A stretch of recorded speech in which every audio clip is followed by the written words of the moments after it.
नमस्कार दोस्तों, स्वागत है आपका हमारे चैनल समाजशास्त्र की बातें में। यूपी पीजीटी की जो श्रृंखला हम चला रहे हैं, इस श्रृंखला का यह 28वां वीडियो है और इसके पहले हम 670 प्रश्नों की चर्चा कर चुके हैं। यह वीडियो मुख्यतया वर्ष 2011 के प्रश्नों पर आधारित है।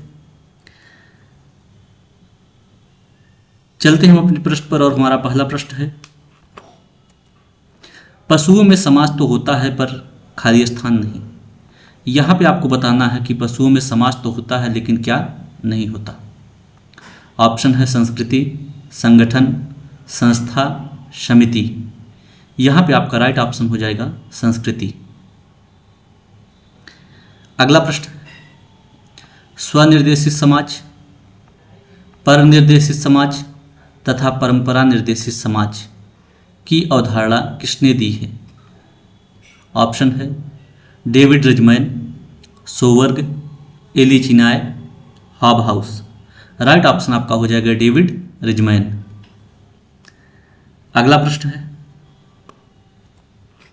निम्न में से किसमें समाज की विशेषताएं हैं? पारस्परिक जागरूकता, समानता और असमानता, सहयोग सहायता, सरलता और जटिलता। यहाँ पे आपका राइट ऑप्शन हो जाएगा 1 और 2। अगला प्रश्न है, समाजीकरण एक प्रक्रिया है। कैसी प्रक्रिया है? व्यक्ति के व्यक्तित्व को परिवर्तित करने की, व्यक्ति के व्यक्तित्व को बनाने की, व्यक्ति की संस्कृति को परिवर्तित करने की, व्यक्ति के समाज को परिवर्तित करने की। यहाँ पे आपका राइट ऑप्शन हो जाएगा व्यक्ति के व्यक्तित्व को बनाने की एक प्रक्रिया ही सामाजिकरण है। अगला प्रश्न है, निम्नलिखित कथन पर टिप्पणी कीजिए। एक व्यक्ति न तो पैदा होता है और न ही सामाजिक होता है, वरन वह यह दोनों ही बनता है सामाजिकरण की प्रक्रिया द्वारा। यह कैसा कथन है? यहाँ पे आपको बताना है। ऑप्शन है सत्य, अंशतः सही, गलत, इनमें से कोई नहीं। यहाँ पे आपका राइट ऑप्शन हो जाएगा सत्य। अगला प्रश्न है, आधुनिक समाज में अधिकांश सामाजिक स्थितियां होती हैं अर्जित, प्रदत्त, ईश्वर द्वारा प्रदत्त, मानव निर्मित। यहाँ पे आपका राइट ऑप्शन हो जाएगा अर्जित।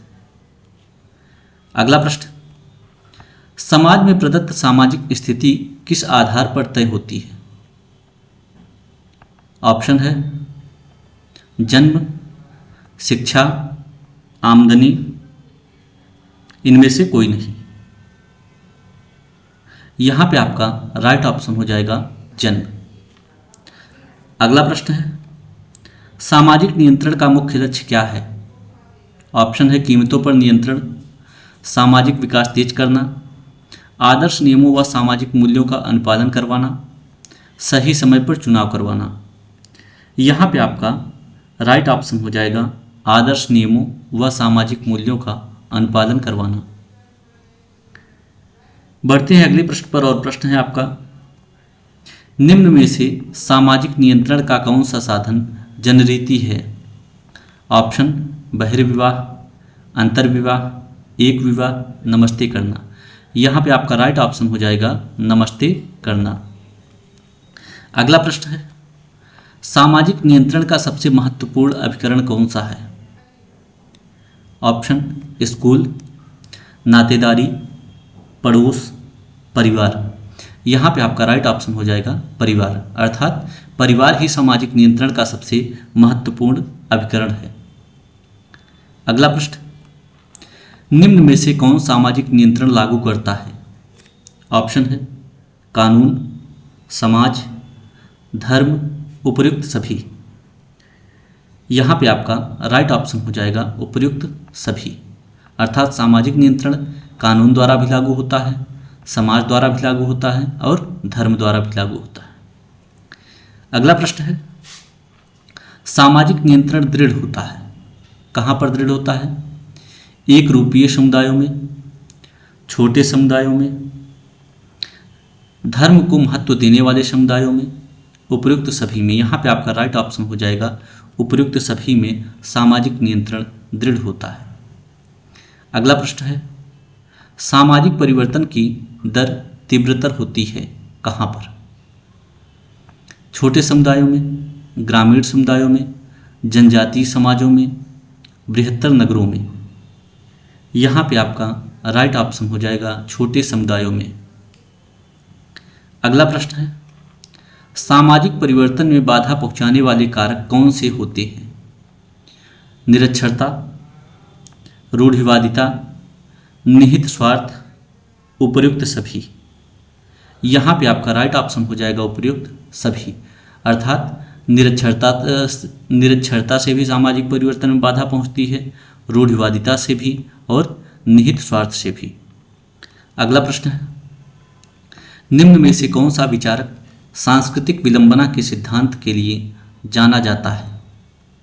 ऑप्शन है टायनबी, भगवान दास, ऑकबर्न, सोरोकिन।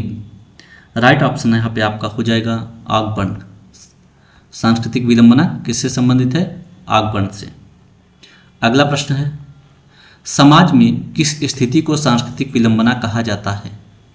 आपसे पूछा जा रहा है कि सांस्कृतिक विलंबना किसे कहते हैं। ऑप्शन है, जब संस्कृति के दो पारस्परिक निर्भर भागों में से एक भाग दूसरे भाग से पिछड़ जाता है। अगला ऑप्शन है, जब एक समाज की संस्कृति दूसरे समाज की संस्कृति से पिछड़ जाती है। तीसरा ऑप्शन, उक्त दोनों कथन सही हैं। चौथा, उक्त दोनों कथन गलत हैं। यहाँ पे आपका राइट ऑप्शन होगा, जब संस्कृति के दो पारस्परिक निर्भर भागों में से एक भाग दूसरे भाग से पिछड़ जाता है, उसे सांस्कृतिक विलंबना कहते हैं। अगला प्रश्न है, निम्न में से कौन सा सिद्धांत सामाजिक परिवर्तन का है? ऑप्शन है चक्रीय सिद्धांत, रेखीय सिद्धांत, दोनों में से कोई नहीं, उक्त दोनों। यहाँ पे आपका राइट ऑप्शन हो जाएगा उक्त दोनों। अगला प्रश्न है, एक हिंदू के सामाजिक जीवन के आश्रम कौन से हैं? ऑप्शन है वृद्धाश्रम, अनाथ आश्रम, ब्रह्मचर्य, गृहस्थ, वानप्रस्थ और संन्यास। और चौथा ऑप्शन है विधवा आश्रम। यहाँ पे आपका तीसरा ऑप्शन सही है, ब्रह्मचर्य, गृहस्थ, वानप्रस्थ और संन्यास। ये चारों आश्रम एक हिंदू के सामाजिक जीवन से जुड़े हुए हैं। अगला प्रश्न है, हिंदू सामाजिक संगठन के चतुर्वर्ण कौन से हैं?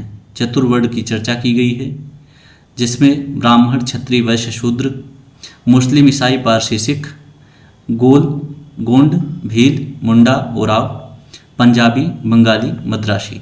यहाँ पे आपका राइट ऑप्शन होगा ब्राह्मण, क्षत्रिय, वैश्य, शूद्र। अगला प्रश्न है, एक सार्थक जीवन के लिए भारतीय विचारधारा में 4 पुरुषार्थ बताए गए हैं। आपको बताना है कि चारों पुरुषार्थ कौन से हैं। पहला ऑप्शन है धर्म, अर्थ, काम, मोक्ष। दूसरा शिक्षा, आमदनी, स्वास्थ्य, व्यायाम। तीसरा संपत्ति, उच्च पद, अच्छा जीवन साथी। और चौथा ऑप्शन है सौंदर्य, व्यक्तित्व, यश, उच्च सामाजिक परिस्थिति या स्थिति। यहाँ पे आपका पहला ऑप्शन सही है, धर्म, अर्थ, काम और मोक्ष।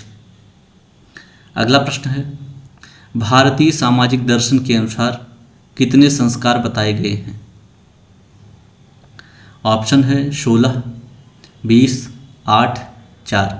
राइट ऑप्शन आपका हो जाएगा 16 संस्कार। 16 संस्कारों की चर्चा हम किसी वीडियो में अलग से कर देंगे, जिसमें पूरा विस्तार से उसके बारे में बता दिया जाएगा। आगे बढ़ते हैं। प्रश्न है, कर्म का सिद्धांत हिंदू धर्म की किस पुस्तक में प्रतिपादित किया गया? ऑप्शन है भगवद गीता, उपनिषद, रामायण, वेद। यहाँ पे आपका राइट ऑप्शन हो जाएगा भगवद गीता। अगला प्रश्न है, कर्म का सिद्धांत किसके द्वारा समझाया गया है? ऑप्शन है आपका शिव, कृष्ण, ब्रह्मा, राम। यहाँ पे आपका राइट ऑप्शन हो जाएगा कृष्णा। अगला प्रश्न है, अपने जीवन को भगवद गीता में वर्णित कर्मों के सिद्धांत के अनुसार जीना वैयक्तिक विघटन को रोकने का सर्वोत्तम तरीका है। यहाँ पे आपको बताना है कि यह कथन कैसा है। या तो पहला ऑप्शन है यह असंभव है। दूसरा ऑप्शन यह बहुत सही है क्योंकि यह भावनात्मक स्थिरता सिखाता है। तीसरा यह बहुत कठिन है। चौथा यह भ्रामक है। यहाँ पे आपका राइट ऑप्शन हो जाएगा यह बहुत सही है क्योंकि यह भावनात्मक स्थिरता सिखाता है। अगला प्रश्न है, हिंदू विवाह की प्रकृति है। ऑप्शन है सामाजिक, संविदात्मक, धार्मिक, नैतिक। यहाँ पे आपका राइट ऑप्शन हो जाएगा धार्मिक। इसी के साथ दोस्तों यह वीडियो यहीं पर समाप्त हो रहा है। अगर आपको चैनल पसंद आए तो चैनल को सब्सक्राइब करें और ज़्यादा से ज़्यादा लोगों तक शेयर करें ताकि अधिक से अधिक लोग लाभान्वित हो सकें। हाँ, कमेंट बॉक्स में वीडियो के बारे में फीडबैक अवश्य दें क्योंकि उससे क्लासें इम्प्रूवमेंट होगी। मिलते हैं अगले वीडियो में, तब तक के लिए धन्यवाद।